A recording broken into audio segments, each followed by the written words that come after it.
Subscribers on this channel are where we don't just bring information. Now, we've shared opportunities that have made serious investors, multi-millionaires and millionaires in the stock market.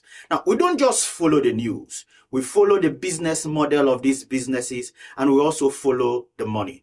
Welcome to Clockwise. My name is Providence. This is where you learn how to make money in the stock market. Today, we'll be talking about 3 stocks that can make you money in the stock market for the next 20 to 30 years. Yes, 20 to 30 years. And if you stick around, we'll not just show you how, we'll tell you why. But before then, with a resounding virtual round of applause, welcome my stock market analyst, Mr. Cannon. Welcome to Clockwise. Thank you very much. Thank you for having me. I think we've done this before. We've done this particular sector before. But before we actually show our subscribers the 3 stocks that can pay them dividends for the next 20 to 30 years, let's review what we've done before. We've done this before. Now we're talking about consumer staples. Yes. You see, everybody is a consumer. What it means is that since everybody is consuming, we have businesses going on for all this company. And since there is business going on for all this company, there is money that will be made for their investors. So let's review what we've done before. We've done this before. So Okay. the 3 stocks we did, I think it was 3. 4. 4. Okay, consumer staples, stock region. So let's review those 4 stocks before we now move to the 3 new stocks we are trying to do. Okay, thank you very much. Just like we do, it's a tradition. We, on the 15th of April, Yeah, it was exactly 15. we published a video where we identified some consumer staples that we're looking at. And so we want to review the performance of some of the calls that we made to see what could have been a position, your position or your profit if you had taken some of those calls. Now, this is a very short-term view, but I mean, we just want to look at what the performance has been. So the first name that we mentioned was we mentioned Dangote Sugar. Okay, yeah. Dangote Sugar we mentioned. At the time, it was trading at 61.7 naira, 61 naira 70 kobo. At the time we made that call, now it has gone as high as 94 naira. Wow. Netting a profit of 52%. Okay. So what that means is that on a 1 million naira investment, you would be sitting on 520,000 naira profits. That's over 500,000 naira in Without profit. doing anything. Well, I wouldn't say without doing anything, because even investing in the stock market itself is a lot of work. Yeah. Because I mean, it takes a lot of discipline for you And to also look- following this channel is a lot of following this channel and keeping tabs with what some of the It's a lot things of that we mentioned here. It's a lot of work too. Then the next, we mentioned that the reason why we mentioned Dangote Sugar is because we had told you guys that the Dangote Sugar, alongside other consumer staples, came out of a very serious stress period. We had high inflation. We had high FX volatility was through the roof, and so this brought a lot of stress to consumer staples. So they are recovering. And the fact that we had a lot of skirmishes, which denied them access to some of their input materials. They have in-growers, but these in-growers could not really do so much because of the skirmishes we had in parts of the country. So they are coming out of all of these headwinds. So that's why we predicted that they are going to grow very massively. And so Dangote has returned 52%. Since the time we made that call. That was May. That was April 15th. April 15th. Yeah, Okay. that's when we published that video. Not even up to a month. Not up to a month, actually. All right. Okay, the second one. So the second one is Boa Foods. We mentioned Boa Foods. We talked about the fact that they have a very strong pricing power. They are very competitive, and they do what we call vertical integration. So they literally no part of they actually work with vertically. So everything gets to the next stage. So they don't really have so much coming in externally. So they really build from what they already have. Previously. Yes. So that allows them to be very competitive. And Boa Foods also does a lot of sourcing from Nigeria. So though they suffer some part of the FX liquidity issues, but not as much as others suffered. Okay. And so When we made the call, was that when we made the call, it was 798. It has got 798 naira per share. It has gone up to 967 naira per share. So that is netting a profit of 21.18%. So that means if you had done 1 million naira, would have given you 211,800. Okay. Right. So that's I mean that's a good one. I mean within just a period of a month. Then Nigerian breweries, that was the next one. We talked about Nigerian breweries, and we said that for us, Nigerian breweries was not just a short-term play, because we knew that this year is going to be World Cup season. So we believe that there will be demand for Nigerian breweries, or there will be demand for those who take alcohol. There will be demand for more alcohol. for alcohol and other things that beyond alcohol. They also, those who don't take alcohol, who are investors, will make more money. They will make more money. So, I mean, but people sit around to watch football. They would have something on their table. So, for that, we called Nigerian breweries at 69 naira. It has moved up to 83 naira, netting a profit of 20.29%. Okay. So, meaning on a 1 million naira investment, you would be up 202,900 naira. Okay. So those are the calls that actually yielded positive results. Nestle, within that 1 month, Nestle actually contracted by 3.82%. So when we made the call for Nestle, it was 3,249. It's witnessed some drawdown, some correction to 3,125 naira. So that's like a 3.82% drawdown. But I mean, Nestle, they still are the behemoth when it comes to, we are going to speak later on, but they are still the behemoth when it comes to consumer staples, because what they make are things that are very almost indispensable. And they are also the FX stability. Nestle imports literally almost all their raw materials, what the semi-produced material which they produce and then sell with locally, and then they'll export some. So we still believe that with the FX stability, with a more sane interest rate environment, some of these consumer staples would actually witness a lot of transformation. So Nestle, unfortunately, I had a drawdown. But for me, it's not a draw. It's not such a big deal. A little correction. It's a correction which we believe that will come, because if you look at it long term, then it's going to give you. Nestle is what I call a defensive play. Whenever there is, I'm uncertain about whether we are going to have recession and all of that, I run to Nestle. It's a defensive play for me. So I think it still has some good upsides to it. Okay. And again, I mean, you also want to diversify your portfolio, apart from the ones that are printing money. Nestle is a generational wealth opportunity, as far as I'm concerned. Okay. That's the last one? That's the last one. All right. Now, before we actually move to what we'll be doing today, which will be the 3 stocks that can pay you for the next 20 to 30 years. Now, let's look at the business model of these companies first. Yes. Why do you think they will continue making money? They will continue making money because they are consumer staples. I mean, you can, unlike discretionaries, like tech. Tech is discretionary. I can choose not to. If I can choose not to go for the latest iPhone, I would still, if I have a phone, I can still choose not to go. Even within that space, I don't necessarily need that to survive. During recession, that's when you see, that's why tech suffers so much. But these consumer staples, they'll always be there. They'll always be there because, number one, you are not going to say you're not going to drink your tea without sugar because we are in a recession. Yes. You are not going to take, salt, for example. You cannot cook and say, there's no money, therefore let me not put salt. You will not say you don't want to buy baby food because food for your babies because there is recession. You need it to survive. So because you need it to survive, that's why these are always have business. They will always have business. That's why they are sometimes called defensives, because at the end of the day, during whether recession or whether with the bull market or anything, or a bear market, they will always have business. So that's number one. They attend to man's primary need, which is food. Abraham Maslow defined the theory in his theory of needs. He defined what man needs to survive. The baseline was food. You need to, before you even think about shelter, Clothing. If you, for those of that are Christians, remember that even in the Garden of Eden, Adam and Eve were not clothed at the time, but they were what? They were eating. So that's why these businesses continue to make money. All right, Now let's go through the list. We have 3 of them now that will pay for the next 20 to 30 years. Yes. So if you were to pick, what's your first pick? I will pick Nestle.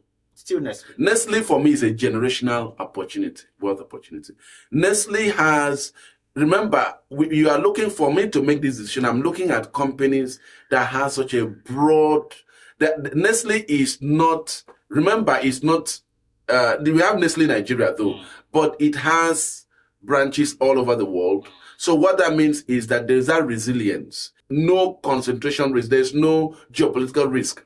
So what I mean by that is, if something happens somewhere, it cannot affect it. It will not die off instantly. Yes. So you're looking at a company that has that strong pricing power, that has decent cash flow, that has an excellent, a very large customer base and business model. The business model is also good because they are attending to a need that would always be there. If it's a tech company, tech always does what? Revolves, changes. What might be fired today might not be fired tomorrow. If you look at, for example, if software engineering, it was the best thing since sliced bread. But now AI is coming, and then software engineering company or software people that are manufacturing software are almost struggling to survive. But food will always, no matter the kind of technological revolution you have, food will always be very important for you to take. And Nestle sits right at the center of it. So Nestle for me is a generational opportunity. Is it a buying position now? A good buying position? Yes, it has corrected. I still expect some further correction. I will still expect some further correction. But I want you to understand that Nestle is a defensive play. So you don't expect so much correction. That's why any weakness in Nestle is a buying opportunity. And if you observe, we are in a bull market in the Nigerian stock market. Defensives typically don't perform during bull markets because people rotate, investors rotate from those defensive to take advantage of the aggressive plays. But Nestle is a defensive play. You are very sure that if you are going to have a correction, it's not going to dampen your portfolio. Some of the names that some of the names that we've talked about in this channel can correct 30-40%. The chances of Nestle making those corrections are very slim because it's a defensive play and because it's a consumer. Yeah, we're going to show the chart. Yes, so people can see. So Nestle for me is a generational buy opportunity. Okay, number 2. Now the second one would be Boa Foods. Okay. Boa Foods, and the reason why I'm saying that is it's also kind of a competitor to Nestle. But Boa Foods, because of its vertical integration strategy, remember, this is food. People will always eat. It is so, the business model is such that it continues to, that efficiency is integrated right in there. Everything from the very base to the top line is, everything is linked to each other. I'm trying to explain so people understand what I mean by vertical integration. It's linked to each other. For example, let me use an example. Say you have a poultry. That poultry feeds the fish. The fish feeds, so that you have that linkage. It's integrated. Okay. So it has that resilience. It has that mood. Yes. So it's a very strong business model. It is a very resilient business model. And Boa Food has a lot of resilient to shocks, to uncertainties, resilient to uncertainties, resilient to even macroeconomic risks. Okay. So it's gonna be a company that would endure for a long time because of that structure. If I delve a little bit into, if I give you a similar example in the tech space, you see Nvidia is now 6 trillion. You know why? Because they're investing across all the subsidiaries, all the players in their ecosystem. Yeah. So anywhere you go, they have their footprints there and they control things. The same thing happens in this case. So Boa Foods is also a very strong name that I think, and they have a very strong pricing power. and they can easily pass on inflation to customers. Because one of the things that especially for consumer staples, if you don't have the capacity to pass on inflation, that means you have to eat it. Yes, it will affect. And if you eat it, what happens? You now begin to have your margins reduce. If you don't have a pricing power, you pass on to customers, you have price rejection. And then that customers begin to look for alternatives. So they have that. So that actually works for them very well. So Boa Foods is a name that I think The last one would work very well. Then, of course, I still would want to mention Dangote Sugar. Dangote Sugar is a very strong name. I mean, they are the behemoth. I remember those days. There was, what was it? Can you actually mention consumer staples without Dangote Sugar? I mean, because it's like impossible. It's like a big name. It's like mentioning industrials without mentioning Dangote Cement. It's just Dangote. Dangote just be there. Dangote is there. So I mean, but beyond that, what we look out for is free cash flow, balance sheet, pricing power, and the business model, how integrated. Dangote has a lot of in-growers that ensure that it has access to. Because what you need to look at is the margin too. How much does it take to produce? How much does it take to sell and all of that? So Dangote is also a very strong name. We had mentioned it before, and I can afford to still mention it again. Dangote is even coming out of the suppression that it had, the pressure it had due to the FX liquidity and all of that. And Dangote, most of those Dangote subsidiaries are looking to list in foreign exchanges. So what that means is that gives Dangote Sugar a very strong opportunity to have a lot of institutional investors coming to build to provide capital for more expansion. And then because sugar is something that is like there's almost no alternative really. Yeah, honey is there and all, but sugar still remains something that a lot of pastries, most of the things that we eat, contain sugar, rely on sugar. So it's for me, it's not just a name that will perform well, it's also a defensive for me. It sits between a conservative and an aggressive play because Dangote Sugar can actually have some good price swings. But you look at it over a long period of time. Remember, we are talking about 10, 20 years. Over a long period of time, it has always been up and into the right. So Dangote Sugar is a very strong, and they have, like I said, for Boa Foods, they also have a very strong pricing power.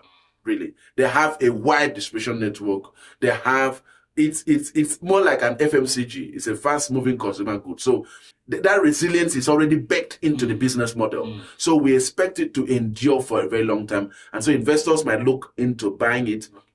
It's been moving. Yeah. What's the current price? The current price is 94 naira per share.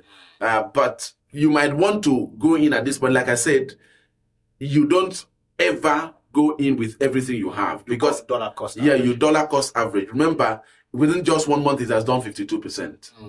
So what would you expect? You would expect some level of some kind of retracement, and some as traders or some investors take profit. Okay. So you might want to also get into those positions. These are long-term investments. These are long-term investments. Long-term investment, though, but sometimes, and which is why patience is important. Would I be concerned about the difference between 60 and 90 in the long term? Not exactly. But if I enter at 60, 120 is a 2x. If I enter at 90, it will take 180 to be a 2x. So sometimes that's why I say dollar cost average. So you smoothen out your entry price. You want to smoothen out your entry price. If you dump everything at 94 and then it retraces back to, let's say, 70, you would have bought more if you had waited.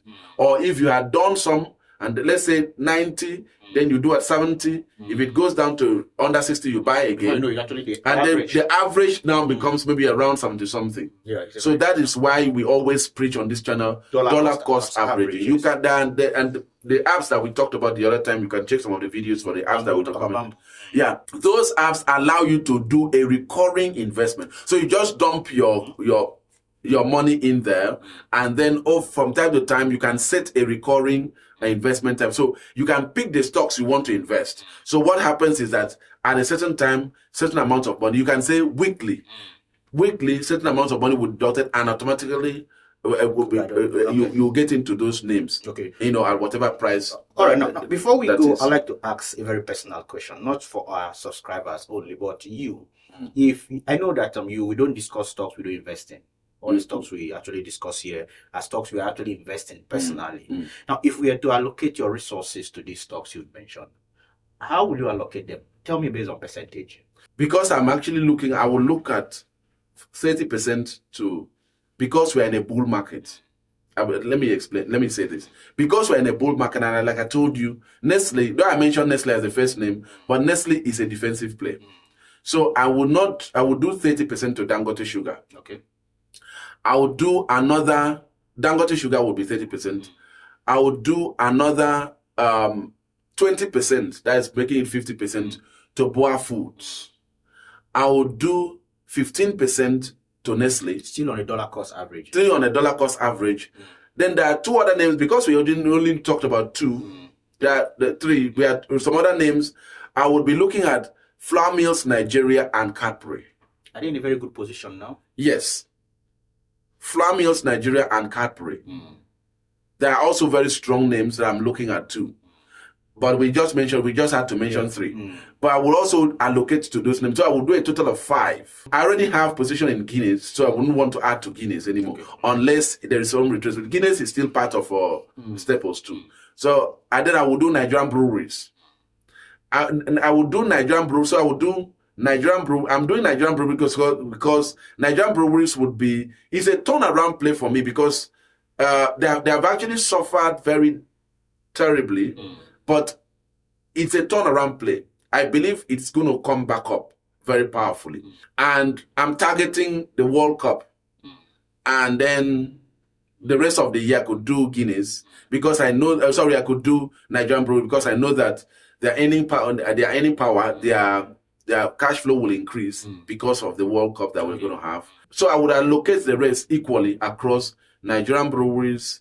Then I'll do Cadbury. Okay. Yes, but the behemoth would be Dangote Sugar, Nestle, and Boa Foods. Dangote Sugar, Nestle, and Boa Foods. Thank you very much for actually coming.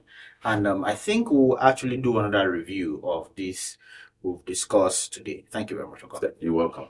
All right, that's the show for today. Now, next week, we'll be discussing the path of Dangote IPO you've never heard anywhere before. The IPO and things you've never heard anywhere. This will be the first time you'll be hearing that part. I'd like you to keep a date with us. Now, on that note, we'll come to the end of today's episode of Clockwise. Do not forget to like, subscribe, and also put on the notification bell on this channel because of the amazing content we bring.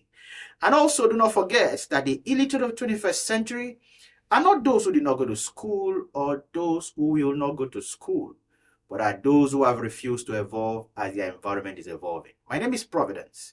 I'll see you again.